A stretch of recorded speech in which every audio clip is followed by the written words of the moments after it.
Hi, in this lesson you will learn to create Hello World VHDL program. You will learn main parts of a VHDL program that includes libraries, packages, entity, architecture, and you will design your first VHDL program that blinks an LED output every second.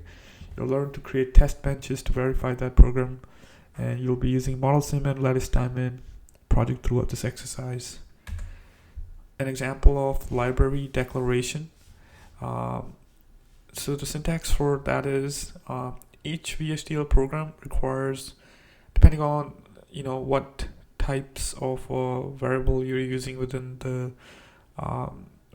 design, you will need to include appropriate libraries and also components as well.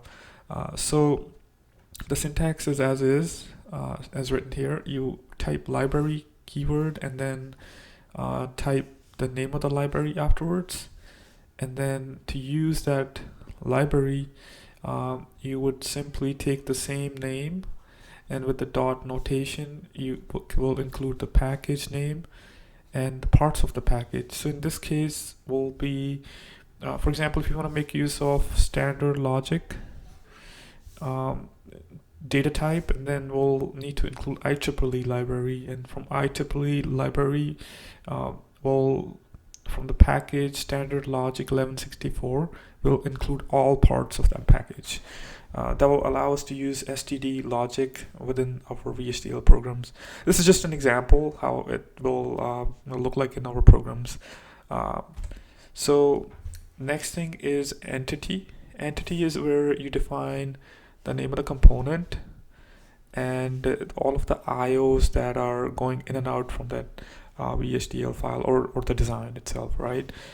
You also, if there's any generics or constants, you can define them in there as well. So you usually have example here. For example, you want to XOR two inputs A and B and have an output X for that. Here you will define the entity as such as written here, right? The name of the component is XOR gate, and then you have two inputs A and B, and then an output X. As you can see, there's no colon here at the end on the third.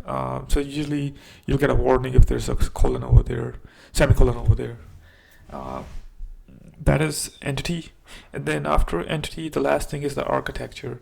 Architecture is where you define the functionality of the design, including the data types or the types, signals, assignments, statements, and processes that make up the circuit's behavior.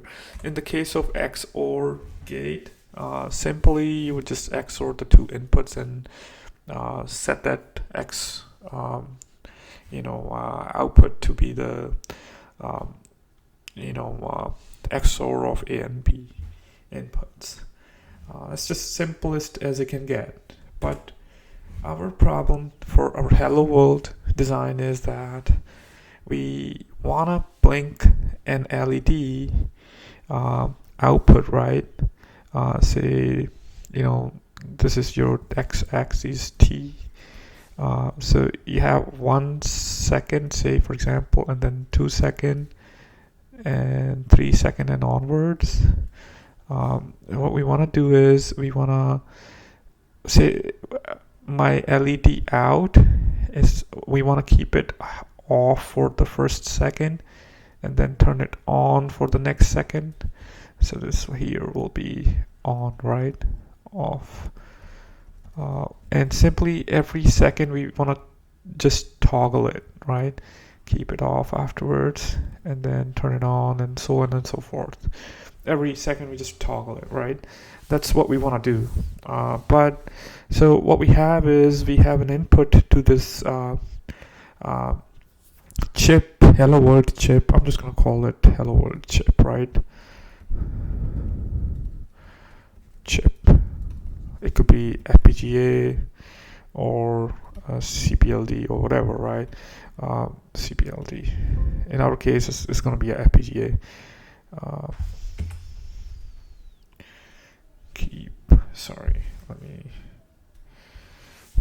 It could be a CPLD as well, right? So our input, however, is going into that chip is going to be coming from an oscillator as a clock input, 1 megahertz clock input. I try to keep it simple here. So the approach for making this LED to toggle every second from that clock is just simple, right? So you have for 1 megahertz, each pulse is going to be 1 microsecond. To count up to a second, you'll need a million of those pulses. So simply, what we can do is have a counter in VHDL that counts up from 0 to 1 million, and then pick an arbitrary value anywhere from 0 to 1 million, and then for one clock cycle, you want to pulse a clock enabled signal indicating that a second has elapsed. We want to have everything synchronized to our clock input, right? This 1 megahertz clock input. We're gonna perform a synchronized toggle of the LED when the clock enable is detected. So that is the approach we're gonna take for designing this solution that I'm gonna code for you right now. You guys follow along as I go through. So I'll be using Notepad++ for this design, and later on I'll be also using the same program for creating the test bench as well. We'll go as together as along the way.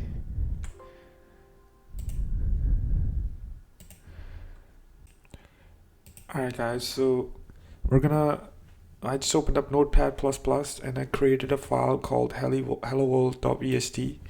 So first thing I'm going to do is include library IEEE, and then use package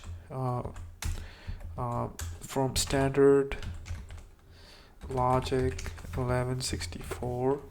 We're going to pick all parts of that package, and this is all we need to do for the library part of it, and then include the library, first step. And the second thing we need to do is entity definition, right? For entity, you just type entity, and usually you want to keep this name of the entity component, name of the component same as the file name. Entity hello world is and entity, and in here you put the ports. The ports that we have in this case is just 2 of them, right? We know from our design it's just clock input, and actually let's have a reset input in there as well, and they're of type input standard logic, and for output we're just going to have LED out, and that will be of type output standard logic. That's all you need to do for the entity. Next thing is, so I'll put this as a second part, or second step. Let's be consistent here. So the next thing is the architecture definition. So the way the architecture piece is going to be is architecture behavior. In our case, our architecture is going to be behavior. There's also structural and behavior of sorry, I had to sneeze. Of hello world. So usually the name of the of architecture is, this part is usually the name of the file or name of the entity, which we are keeping it consistent in here as anyways, right? So I would do end architecture just to be closing it at the same time as I'm creating it. So also begin piece here as well, right? So what we said in our design was we want to have a counter, right? We're going to have a counter that counts up from 0 to 1,000,000, right? So this is where all the declarations go. So we're going to have a counter, signal counter, that's going to be unsigned. So how many bits does it take to store 1,000,000, right? So we could type it out and see, right? So if you go to programmer, 1,000,000 with the 6 zeros, as you can see here, right? The number of bits here in binary required is 4, 8, 16, 4, 8, 12, 16, and 20, right? So you need 20 bits. 19 down to 0. If you noticed, what I did here is I decided to use the unsigned value here. So if you're using unsigned data type here, you will have to include another library from IEEE, IEEE.numeric standard.all. You'll need to include this another package from the IEEE standard library. Numeric standard allows you to use unsigned within your VHDL program. So we said we'll want to have a counter that counts from 0 to 1,000,000, right? Another thing we said was we want to have clock enable. Let's implement the counter first, right? Let's do that for part first. We're going to process clock, and since I've included the reset, we're gonna assume reset. Well, our reset is gonna be asynchronous reset. So the way, what is the meaning of the process here, right? So to tell you a little bit about the process is a method used to describe the behavior of the digital system. So all processes within VHDL, they run concurrently. However, statements that are within the process, they run sequentially. So any variables that you set within the process, so we'll just type here, right? Process.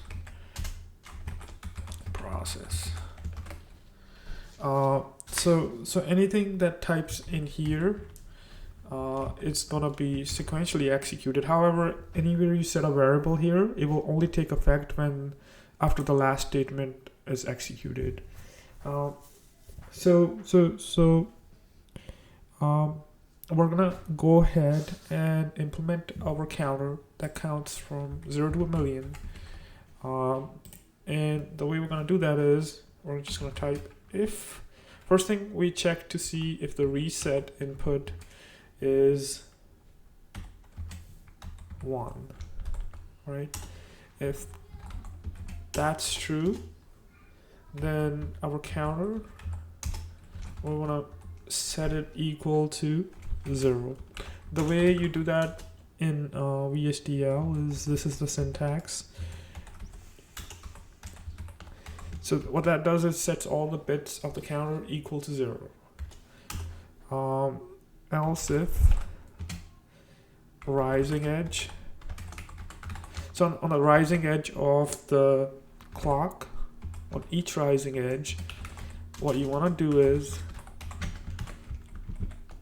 you want to increment the counter by 1, right? So that's what you want to do, right? You're gonna counter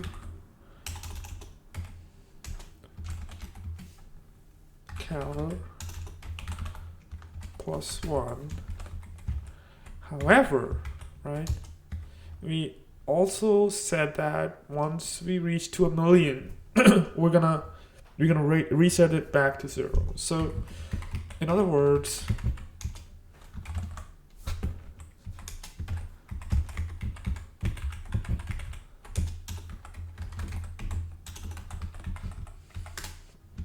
so if your counter value goes to 999.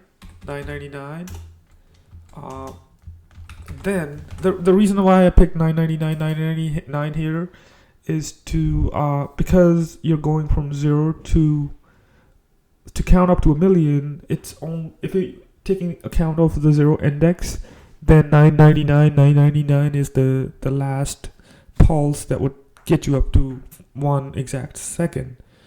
So I wanted to avoid that confusion earlier on, so I didn't mention 999. It's hard to say this word in comparison to 1 million, so I avoided the 0 mentioning here. However, you will be counting from 0 to 999 to count up to a million. So those are total of 1 million indices, right? So what you've done here so far is that you have successfully implemented the counter. Now we said that we can pick any one of the index and set a clock enable. So clock enable 1 second. So this will be standard logic as well, because it just goes to it's either a 0 or a 1. We're gonna set that signal equal to 1 when your counter equals to, we said we'll pick 500,000. It could be any value between 0 to, other than 0, I wouldn't pick. So there's a noisy part at the end when it's transitioning from 999 to a 0, and I would avoid that last part. I'll pick any number in the middle. So in this case, we're deciding to pick 500,000. Otherwise, it's set to 0. And this is the syntax for when else statement within VHDL. In a single line, it's like you don't need separate. You could have typed in separate, if else conditions if you want to do. But this kind of makes it look pretty in my eyes. So we've implemented the counter that goes from 0 to a million, or 999, and every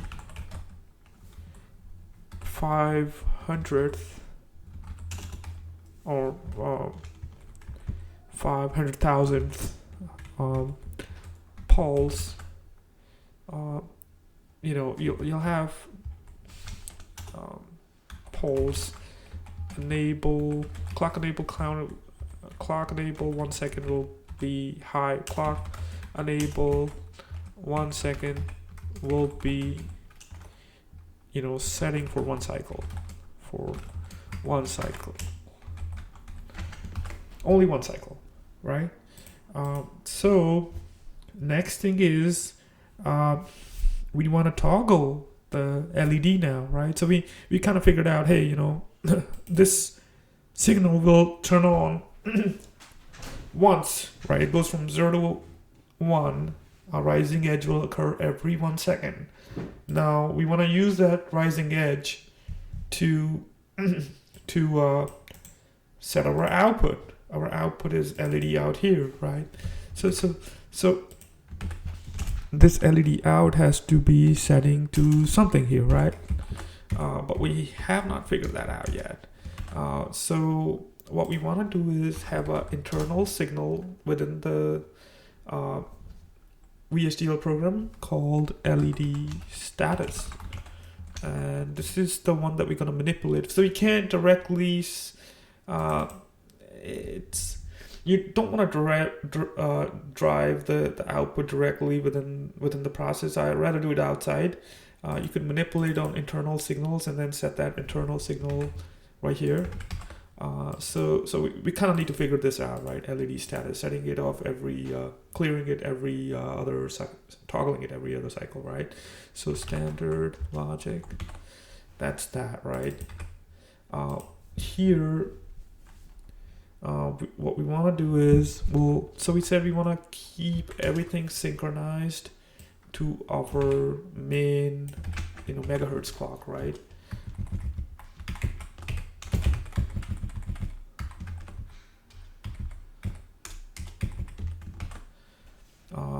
Here, if reset is, I'm just gonna copy paste. I don't like to type too much when not needed. And let's close the conditional statement as well. So here, well, if your reset is high, then I'll just clear the LED status to be off, right? And then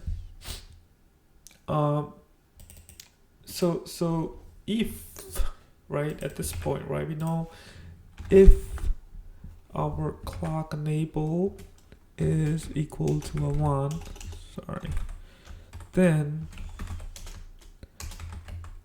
and if we wanna simply invert toggle the LED status, right? Not LED status. So I can put a comment here, right? Saying set the LED out to on every, or not set, actually toggle, right? Toggle the LED out every second. Right? When clock enable is seen as going 1, right? This will happen only for 1 pulse anyway, so you'll only invert it once. We'll verify this using models, and that is the next step. Alright guys, so our next step is that we want to create the testbench.vhd. So we'll save this file as VHDL hello world underscore testbench. Usually this is the convention people use for testbench naming. So in this case, we're just gonna copy paste some of the, we could include the same libraries. Let's move document to the other view, and our entity, we're gonna keep the name, underscore, same as the file name here, right?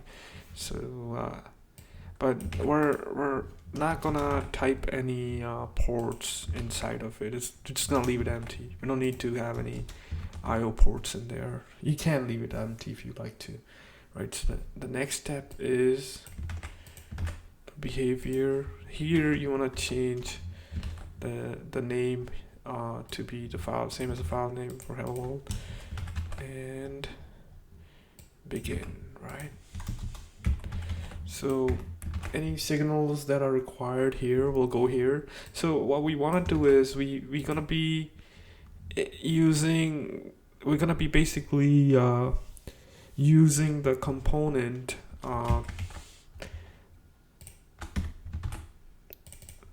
hello world within this test bench. We're gonna just map the IOs of the test bench to the component. So here we're gonna basically change this to component and component. That basically what it does is allows you to use hello world design within this test bench. So we're going to need the signals that are written here, right?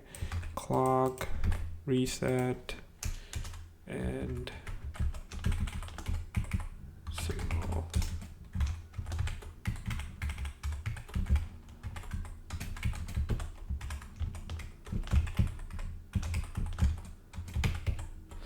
So here, you don't type in and out, right? That's it.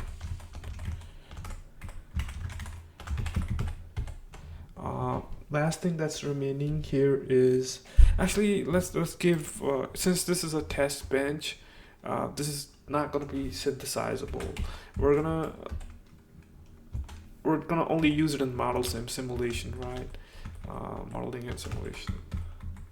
So here we'll leave this reset as 1. To start off, we'll have reset equal to 1, and we don't need to do anything about the output, so it's okay. The design will actually set the output, right? We'll see that happening. For clock, we're simply gonna set the clock equal to not clock when after every 500 nanoseconds. What this does is, since you know your each pulse is 1 microsecond, so basically toggle it every half a microsecond, which is 500 nanoseconds. So that sets the clock equal to a megahertz. Clock equals 1 megahertz frequency for this line.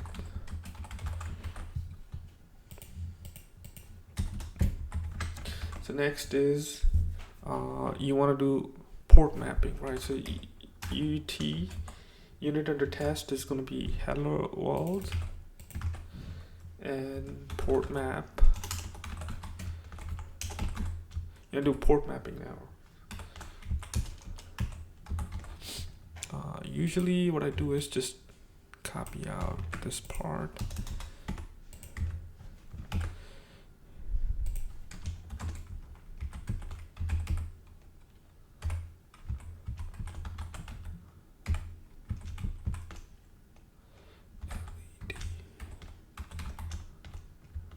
Alright. You change this to like that. This is a syntax for port mapping. So simply you're connecting the signals from the test bench to the IOs of the Hello World component, so you can feed the clock stimulus to the generated from the Hello World test bench going into the Hello World component, and you'll be able to observe connecting the wires for the output as well, so you can observe LED out as well.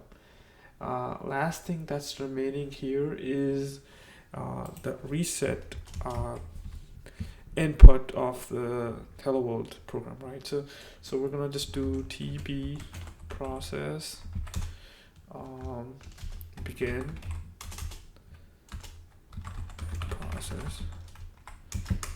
So this is in the beginning, reset will be equal to 1, and then after some time,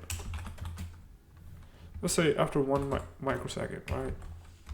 We'll basically wait for that much time, and then we'll turn reset equal to 0. So simply what this does is, it clears all of the variables to our default state in the beginning of the startup of the chip. That we'll see that counter will be going to 0 because reset will be 1 for the first microsecond, and then here status will also go to 0, and then we'll see it changing afterwards, right? So that's it. We'll wait forever afterwards, right? In our test side. So this last line just waits forever.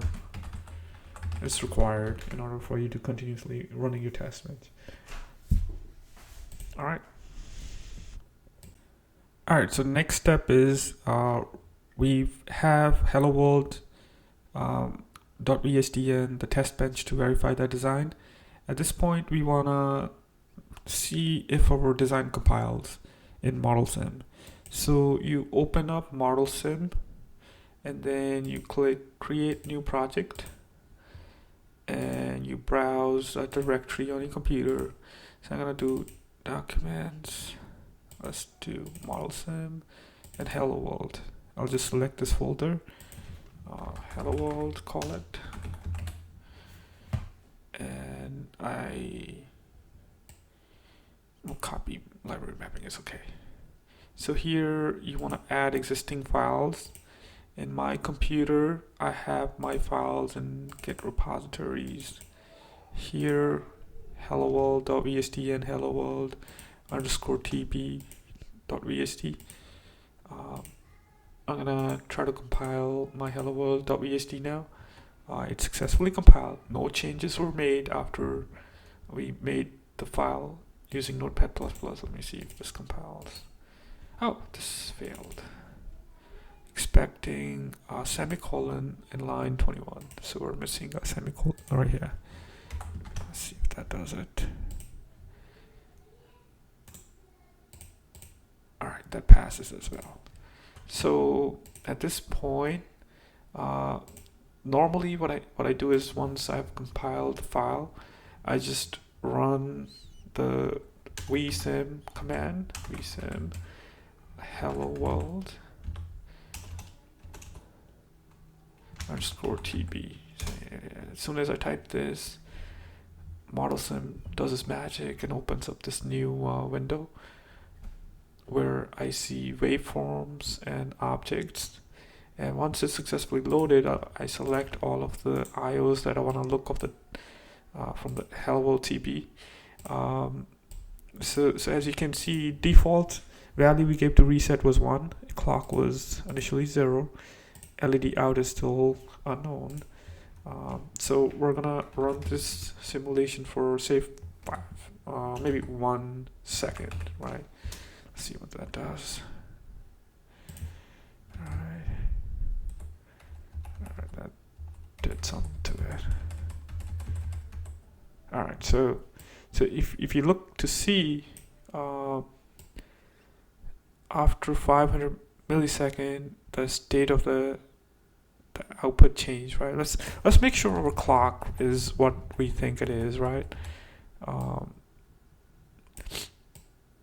This is 0.001 milliseconds. That's 1 microseconds, right? So we're pretty close. Let's run it for 2 more seconds, right? Let's make sure. So what I expect is that it will go after the first half second. Since we picked 5 million to be the number when the pulse occurs. Oh yeah, so what we can do actually observe restart, sorry. Use the restart command to restart from beginning. And then if you go in here, unit under test, you can also select IOs from that unit to be seen here on our waveform screen. I'll pick this. I think that's sufficient, right? So this pulse reset will occur for only 1 time on 500. Actually, I can also print counter value as well, right? Let's see. Run, I don't know, 2-3 seconds, right? We did that before, I think.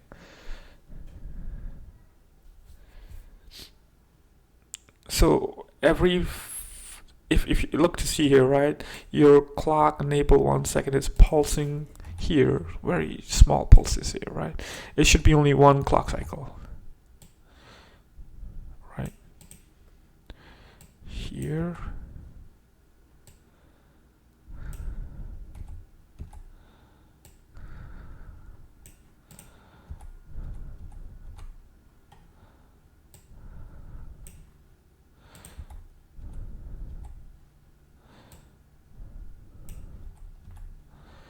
Right, so here, right, if I print this as radix unsigned, maybe do one more time. So if you see you got a pulse on 500,000 count when counter was equal to that, right? So this is happening for only 1 cycle. So the next edge is already dropping, so you wouldn't get that, right? So your oscillation happens only once. That's pretty much verifies the design and modeling and simulation, right? Now, this is actually functional simulation. It's called. So this is We'll also go through timing analysis with the files that are obtained from Lattice Diamond, because we're going to be, I said that you don't need to do this next step, but I will do it for you guys anyways to be able to see the design being successfully implemented on and downloaded onto an FPGA. Lattice Diamond Match XO3, I had an FPGA board that I can use to show you guys. Alright guys, this video became pretty lengthy and we still have a lot to go, and I wanted to continue to next video when creating the Lattice Diamond project and seeing the LED turn on and off, toggling every second on an actual FPGA will be done in the next video.